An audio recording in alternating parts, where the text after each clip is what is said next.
Génesis 21:22. Aconteció en aquel mismo tiempo que habló Abimelec a Ficol, príncipe de su ejército, a Abraham diciendo: Dios está contigo en todo cuanto haces. Ahora pues, júrame aquí por Dios, que no faltarás a mí, ni a mi hijo, ni a mi nieto, sino que conforme a la bondad que yo hice contigo, harás tú conmigo, y con toda la tierra en donde has morado. Y respondió Abraham: yo juraré. Y Abraham reconvino con Abimelec a causa de un pozo de agua que los siervos de Abimelec le habían quitado. Y respondió Abimelec, no sé quién haya hecho esto, ni tampoco tú me lo hiciste saber, ni yo lo he oído hasta hoy. Y tomó Abraham ovejas y vacas y dio a Abimelec e hicieron pacto. Entonces puso Abraham 7 corderas del rebaño aparte y dijo a Abimelec a Abraham: ¿qué significan estas 7 corderas que has puesto aparte? Y él respondió: que estas 7 corderas tomarás de mi mano para que sirvan de testimonio de que yo cavé este pozo. Y por esto llamó a aquel lugar Beerseba, porque allí juraron ambos. Así hicieron pacto en Beerseba, y se levantó Abimelec y Ficol, príncipe de su ejército, y volvieron a la tierra de los filisteos. Y plantó Abraham un árbol tamarisco en Beerseba, e invocó allí el nombre de Jehová, Dios eterno.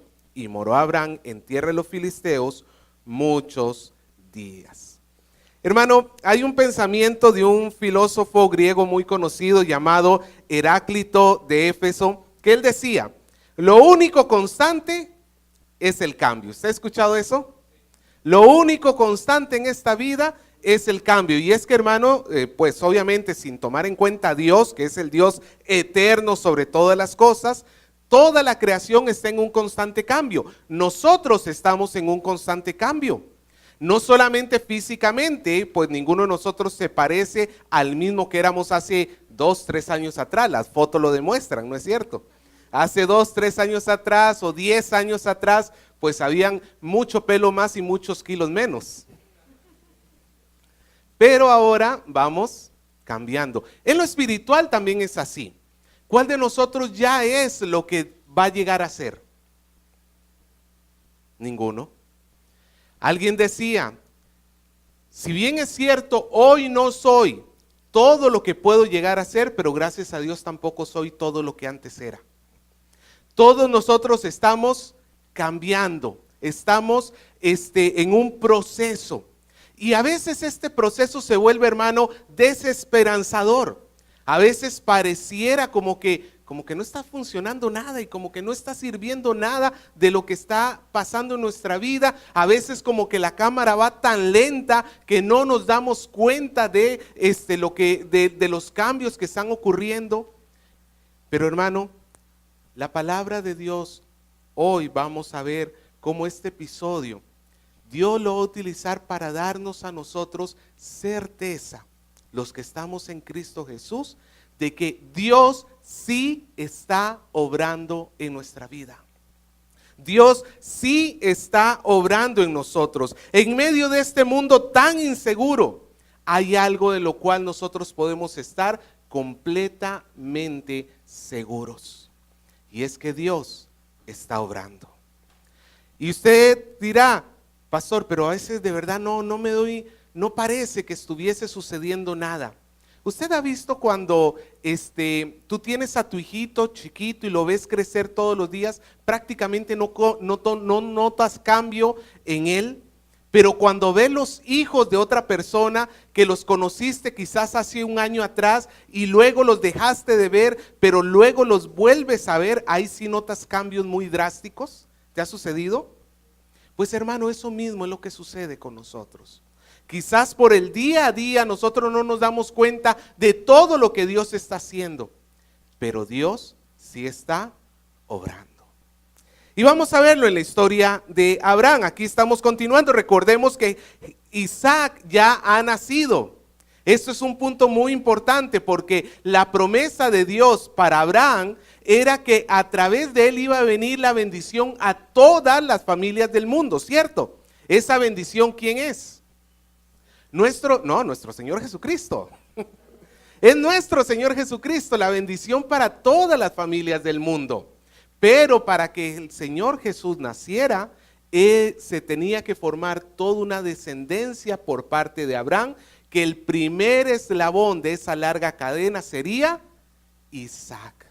Si Isaac no nacía, no se podía llevar a cabo el plan de Dios. Pero ahora sí se cumplió.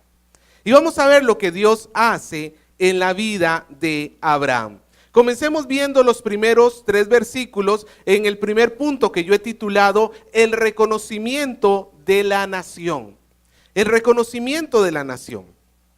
Nos dice la historia, los versículos 22 al 24, que se vuelve a presentar delante de Abraham este hombre, Abimelec. Abimelec al parecer no era el nombre de este hombre, sino es su título. Como Faraón no es un nombre, sino es el título del rey de Egipto.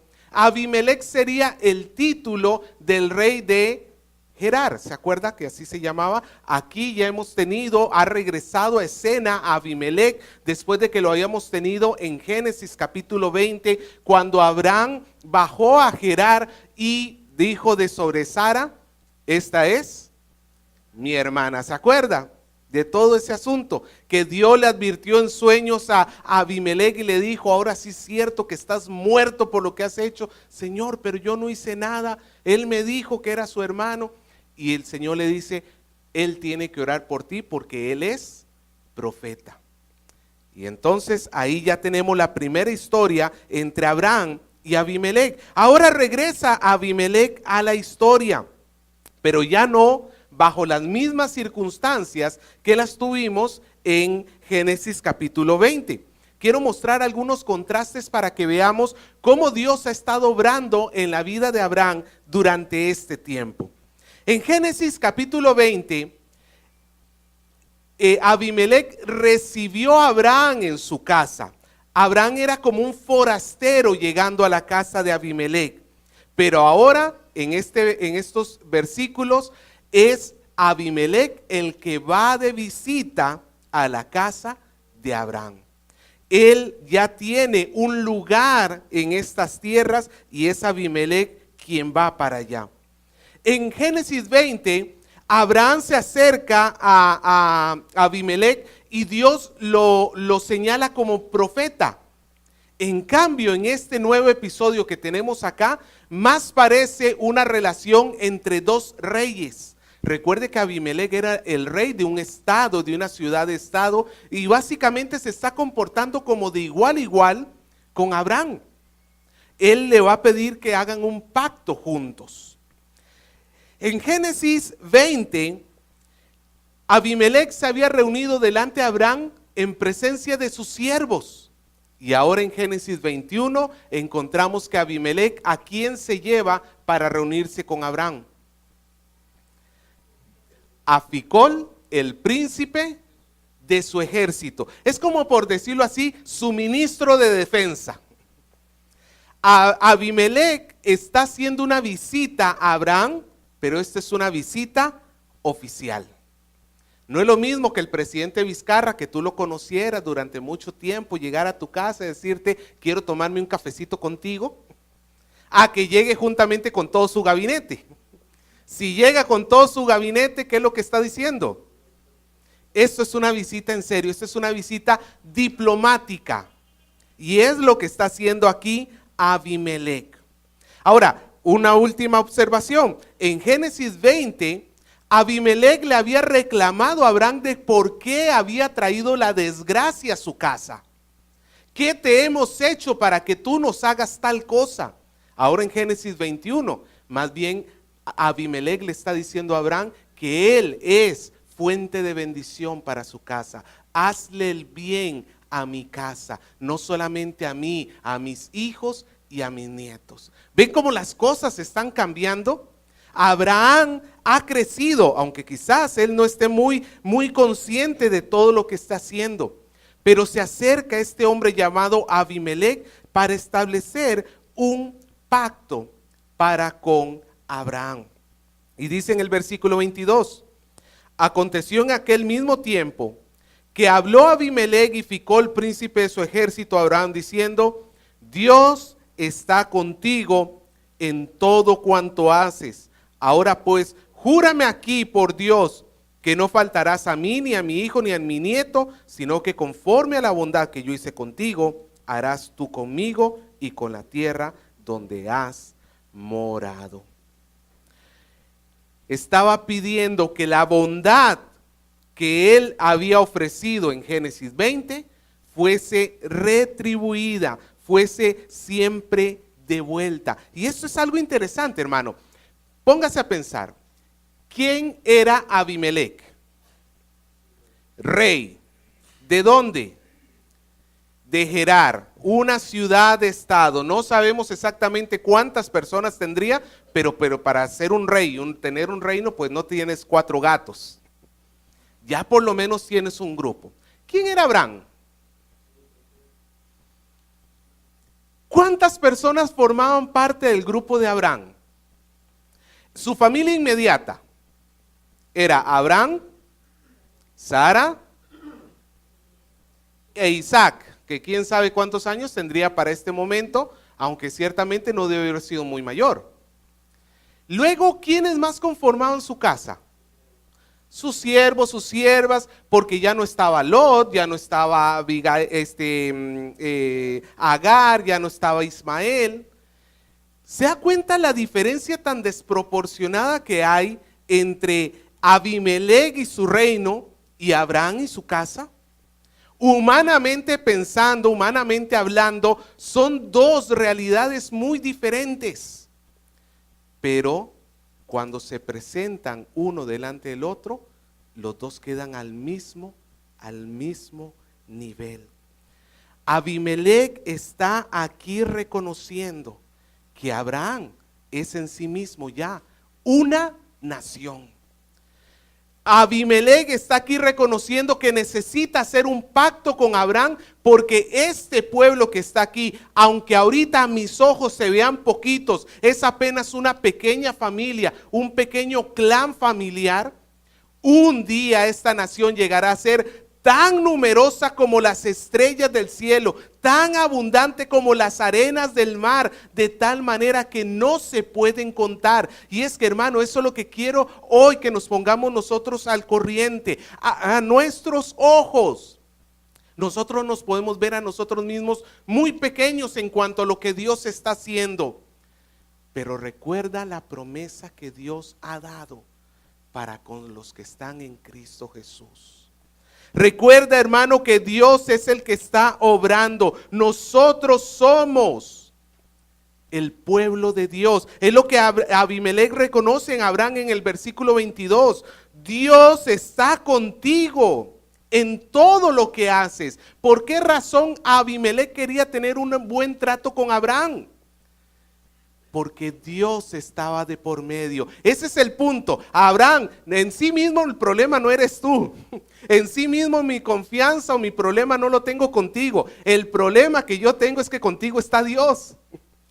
Y si Dios está allí, entonces yo necesito estar bien. Si este hombre incrédulo, inconverso, fuera del pacto, podía pensar así, ¿cómo es que a veces nosotros como pueblo más bien perdemos la esperanza en lo que Dios está haciendo? Somos una iglesia chiquita,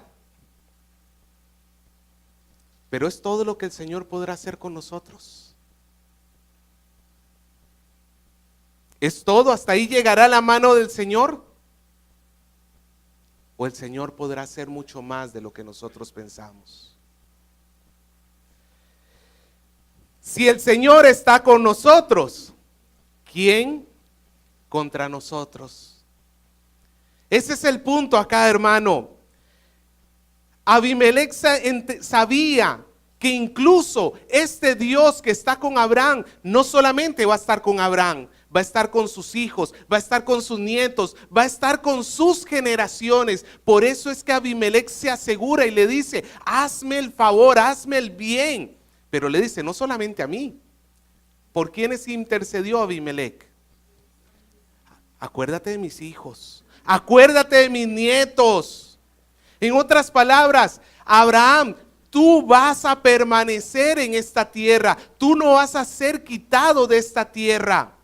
Este hombre, hermano, está expresando de verdad, creo que más fe que muchos otros personajes bíblicos que hemos visto en estas historias.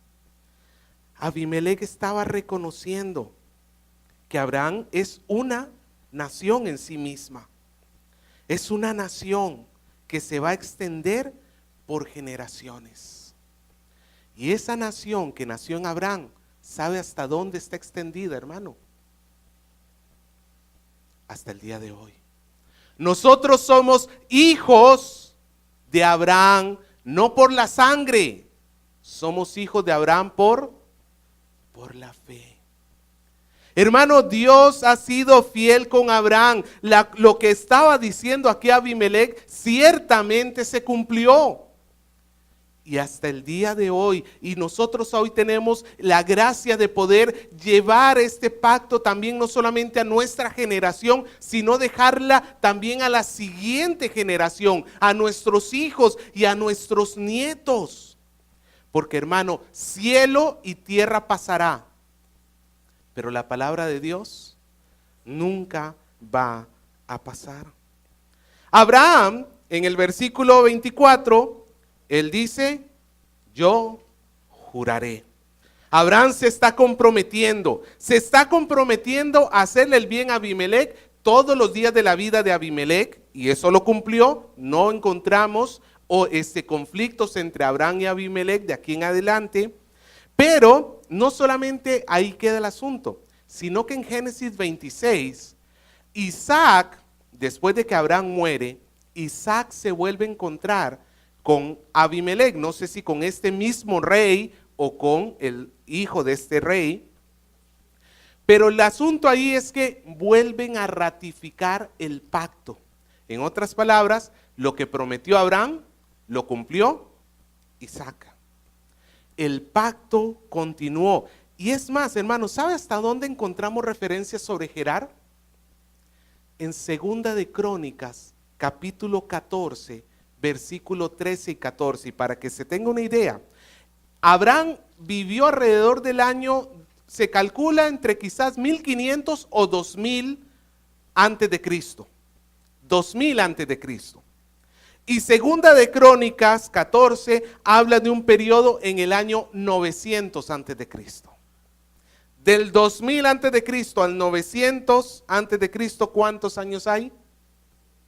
1100 años después de que Abraham juró, Gerar todavía seguía existiendo como nación. Y ahora, esto es que quiero que me entienda esto.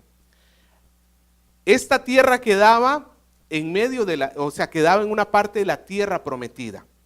Y cuando Dios mandó al pueblo de Israel a entrar a la tierra prometida, ellos tenían que vencer a todos sus enemigos, tomar todas sus tierras.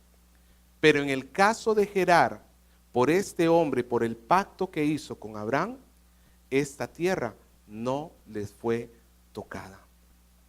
El pacto se preservó.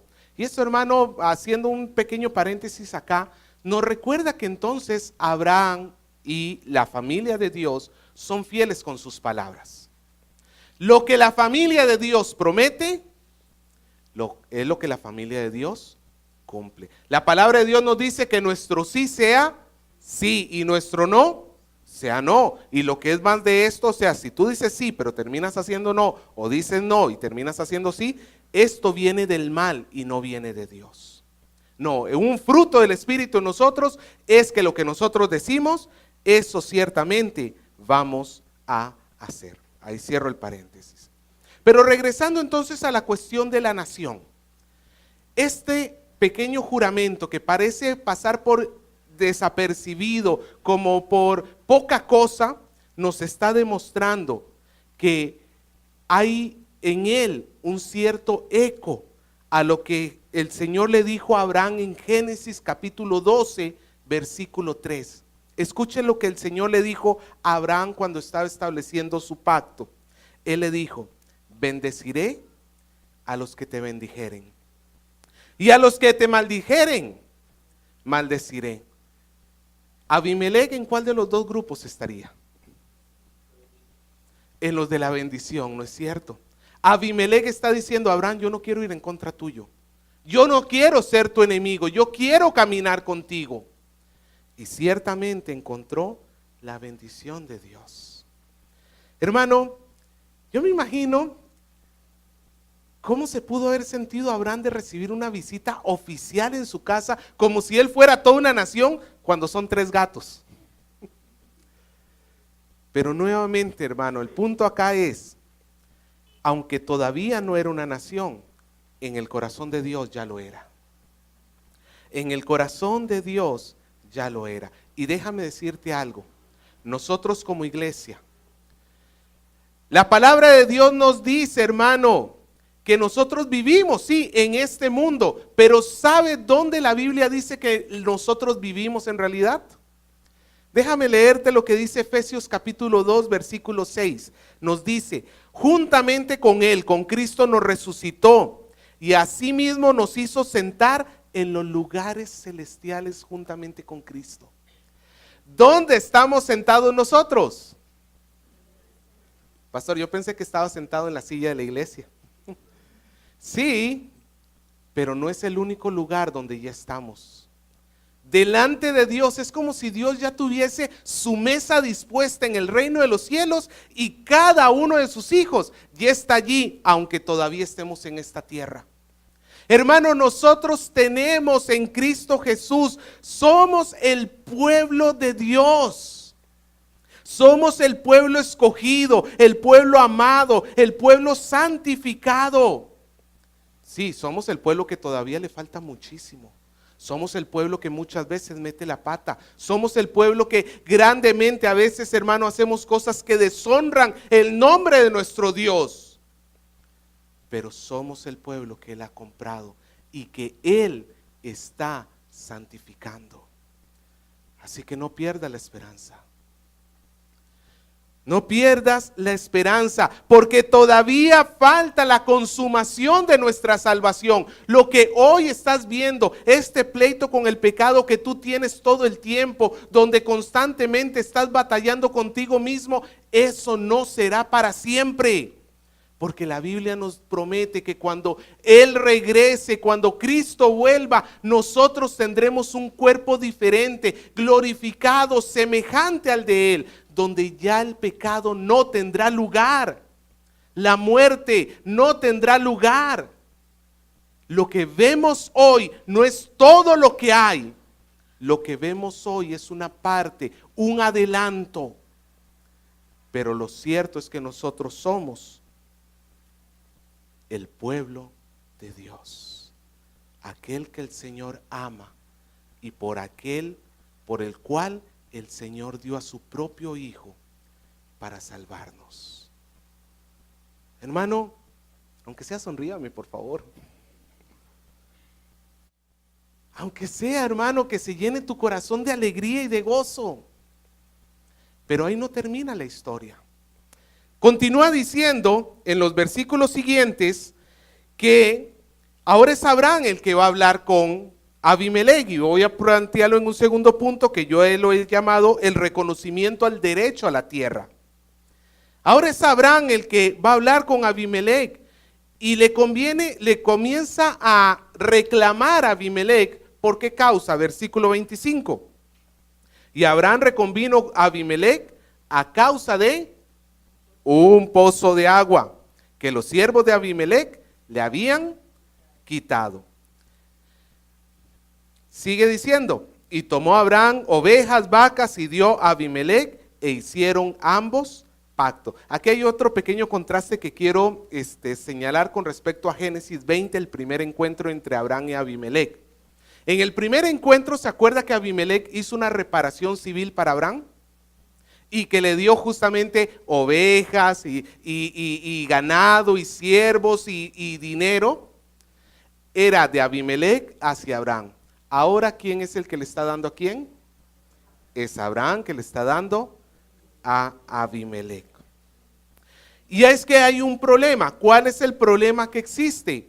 Que Abraham está cavando un pozo, y es que recordemos que en esa zona es un desierto, no hay muchos afluentes de agua, no hay muchos lugares donde obtener. Ellos no tenían las ventajas de nosotros, que abrimos el grifo y ya tenemos agua. Ellos vivían una vida nómada, y por tanto, en medio del desierto, con todo el ganado, la única manera de sobrevivir es que tú encontraras un pozo. Un pozo es algo así como la garantía de tu vida. Un pozo es algo así, hermano, como la salvación, no solamente para ti, sino también para tus animales. Y Abraham había encontrado este pozo, pero vinieron los siervos de Abimelec y se lo quitaron. Esto no es tuyo, esto es mío, esto es de nuestro amo. Y entonces, esto demuestra, hermano, que los siervos de Abimelec no veían a Abraham como propietario de aquella tierra. Es como esto. Imaginémonos que yo voy a su casa y me encuentro un billete de 200 soles en el piso. Y lo tomo. ¿Qué me va a decir usted?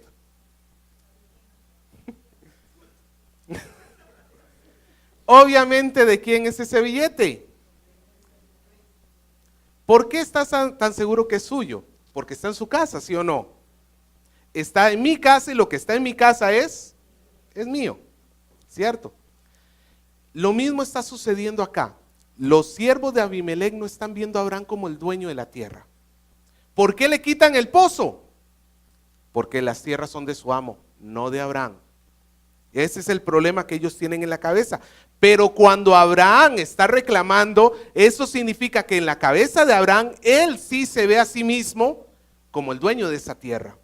Y es que recuerde, le voy a leer dos promesas que Dios ya le había dado a Abraham desde Génesis capítulo 13. En el versículo 15 Dios le dice a Abraham: porque toda la tierra la daré a ti y a tu descendencia después de ti para siempre. O sea, Abraham ya sabía que esa tierra, ¿quién era? Y en el versículo 17, escuche lo que le dice Dios: levántate, ve por la tierra a lo largo de ella y a su ancho, porque a ti te la daré. ¿De quién era esta tierra? Abraham no estaba reclamando sin fundamento. Él había recibido la promesa de que toda aquella tierra era de él, y ese pozo ciertamente era de él. Y cuando le reclama a Abimelec, Abimelec le dice: la verdad que yo de esto no tenía idea, no sabía lo que estaba sucediendo, tú no me habías dicho nada. Pero Abraham entonces hace un pacto. Versículo 27. Y tomó Abraham ovejas y vacas y las dio a Abimelec, e hicieron ambos pacto. ¿El pacto en qué consistiría? El pacto consistiría en que aquel pozo de agua, ¿a quién le pertenece? A Abraham. Y para eso tomaron ovejas y vacas. Recuerde que la forma como se hacían los rituales para firmar un pacto en aquel tiempo. Hoy en día nosotros nos reunimos a firmar un contrato. En aquel tiempo lo que hacían era tomar los animales y partirlos a la mitad, y ponerlos unos de una mitad de un lado, una mitad del otro lado, así haciendo como un camino en el medio, donde los dos que firmaban el pacto caminaban en medio de los animales muertos como una automaldición, como diciendo: como estos animales están muertos, que así haga Dios conmigo si yo te fallo en el pacto que estoy haciendo contigo. Y ellos firman el pacto. Ahora, el asunto no termina allí, sino que Abraham va a establecer testigos. Diga conmigo: testigos. Y digo testigos en plural porque no solamente hizo el asunto de las corderas que tenemos en el versículo 28 al 30, que nos dice así: entonces puso Abraham 7 corderas aparte de las vacas y de las ovejas. Abraham puso aparte 7 corderas. Y Abimelec le preguntó: ¿y esto qué es? ¿Qué significan? Y él le respondió: estas 7 corderas vas a tomar de mi mano y van a servir de testigo de que yo cavé el pozo. ¿Cuál es la figura acá? Cuando Abraham volviera a tener un problema con un siervo de Abimelech, Abraham le iba a poder decir a esos siervos de Abimelech: este pozo es mío. ¿Y tú qué prueba tienes de que este pozo es tuyo? Anda, fíjate las ovejas de tu amo. Hay 7 que no son como las demás. Esas 7 son las que yo le di el día que juramos que este pozo era mío. ¿Me dejo entender? Ese testigo era como una forma pública de clamar de que había sido hecho un pacto. Es como el aro matrimonial. ¿El aro matrimonial para qué sirve? Mi esposa diría: para espantar moscas. ¿Para qué sirve el aro matrimonial? Es un testigo de que tú has hecho un pacto de matrimonio con tu esposo, con tu esposa, ¿sí o no? Eso es un testigo. Pero no solamente fueron las 7 corderas el testigo, sino que Abraham nos dice en el versículo 31, establecería un segundo testigo. En aquel lugar donde estaba el pozo, donde juraron, lo llamó Beerseba o Beerseba, en todo caso. Que Beerseba o Beerseba significa pozo de los 7, pozo de 7, hablando de las 7 corderas, o también significa pozo del juramento. O sea, cada vez que alguien le preguntara: ¿y dónde está tu pozo? En el lugar del juramento. Era como recordarle inmediatamente. Antes de que viniera el problema, ya Abraham estaba ahí previendo. Y en el versículo 32 tenemos un tercer testigo. Así hicieron pacto en Beerseba, y se levantó Abimelech y Ficol, príncipe de su ejército, y volvieron a la tierra de los filisteos, y plantó Abraham un árbol tamarisco en Beerseba. ¿Qué hizo Abraham? Plantó un árbol de tamarisco, como lo decía Alonso al inicio del culto, no es un árbol muy grande, pero es muy duradero. Es muy duradero, y el propósito de esto era que cuando Abraham no estuviese, el árbol todavía estuviese allí. Y cuando la otra generación ya no estuviese, el árbol todavía estuviese allí como un recordatorio de que allí había habido un pacto. Ahora, alguno dirá: bueno, pastor, y esto está muy bonito, hay una historia entre 2 pactos, pero ¿y qué aprendo yo de esto? Yo he encontrado una relación bien interesante que creo la voy a desarrollar la próxima semana con un poco más de profundidad. Pero es que quiero que te pongas a pensar y te doy este pequeño adelanto. Abraham le da a Abimelech 7 corderas a manera de testigo, ¿cierto? ¿Qué pasaría si Abraham le hubiera reclamado de regreso esas 7 corderas en algún momento a Abimelech? Abimelech le hubiera dicho: oye, ¿qué te pasa? Estas corderas son el trato entre tú y yo, no te me puedes tirar atrás en tu trato. Es como cuando vienen y te dicen: no, es que sí, firmamos con tales cláusulas, pero ahora yo lo quiero hacer de esta manera. ¿Cómo te sentirías tú como parte de un pacto? Estafado, defraudado. Oye, ¿cómo es que ahora me estás cambiando los acuerdos que hemos llegado? ¿Cuál es el episodio que continúa inmediatamente después de esta historia? Génesis 22, ¿de qué trata?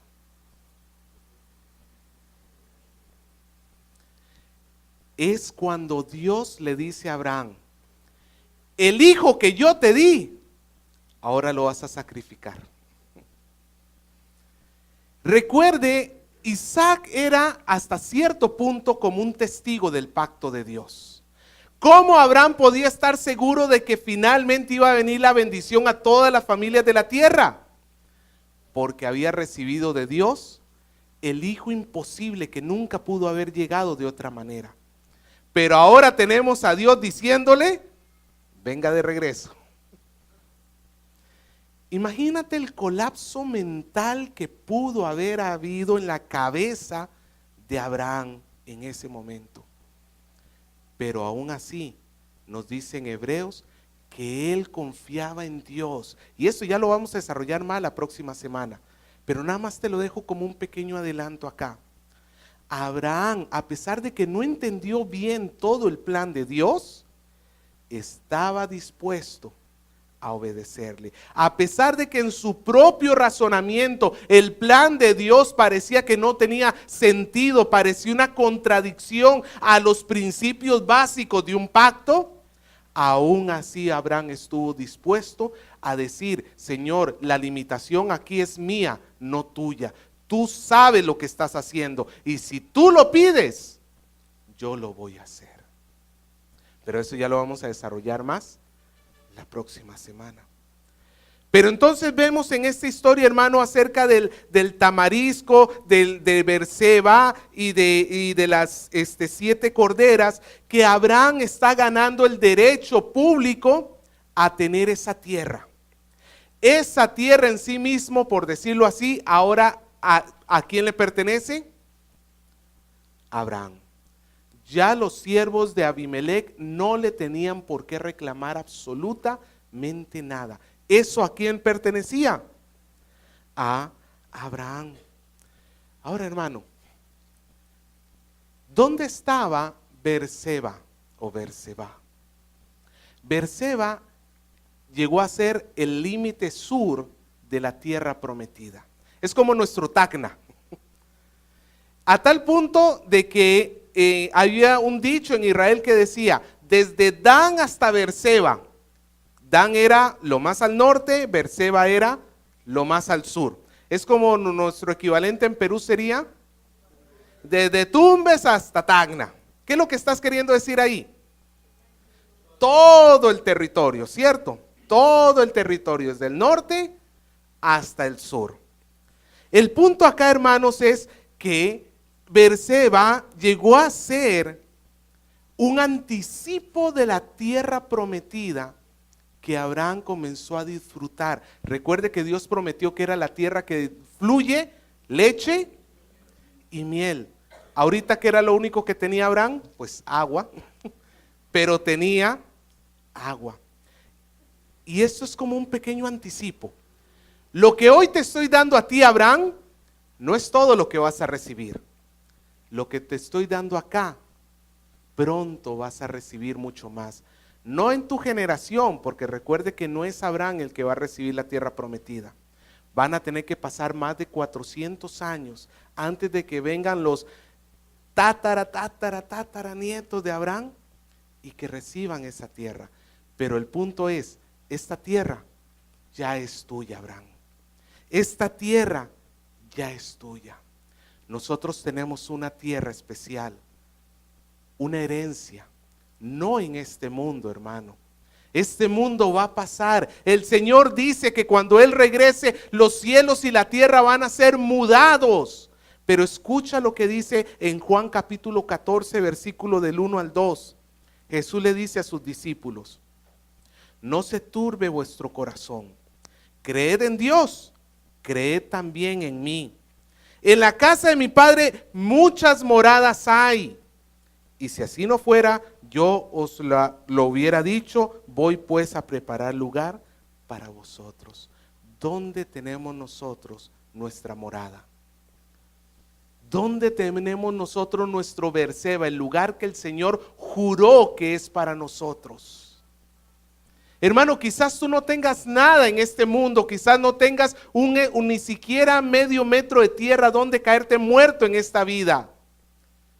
Pero tenemos en Cristo Jesús un lugar donde ese lugar, hermano, está jurado que nos pertenece a nosotros. Y es un lugar donde allí no va a haber ni corrupción, no lo vamos a perder por falta de pagar impuestos. No va a ser invadido por traficantes de tierras. Es el lugar, hermano, donde las crisis políticas de este país no las van a tocar, de este mundo no va a tocar.